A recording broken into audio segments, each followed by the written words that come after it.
కాకరకాయ ఫ్రైని ఈ విధంగా స్టఫ్ చేసుకోండి, చాలా బాగుంటుంది. కాకరకాయని శుభ్రం చేసుకుని దీంట్లోని కొంచెం ఉప్పు, పసుపు, చింతపండు వేసుకుని వాటర్లో ఒక 50% వరకు ఉడికించుకోవాలి.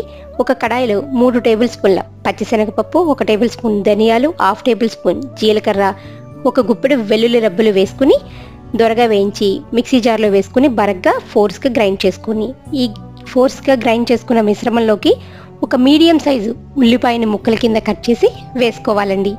అలాగే మీ రుచికి సరిపడినంత కారం, ఉప్పును కూడా వేసుకుని గ్రైండ్ చేసుకుని మనం ముందుగా ఉడికించుకున్న ఈ కాకరకాయల్లోకి స్టఫ్ చేసుకోవాలి. ఇలా స్టఫ్ చేసుకున్న తర్వాత ఆయిల్లో కొంచెం కరివేపాకు వేసుకుని వేయించుకోండి, చాలా బాగుంటుంది. స్టవ్ని సిమ్లో ఉంచుకుని హై పెట్టుకుంటూ వేయించుకుంటే ఇది పప్పులోకి, రసంలోకి, దేనిలోకైనా సూపర్గా ఉంటుంది. ఒక్కసారి ఇలా ట్రై చేసి చూడండి.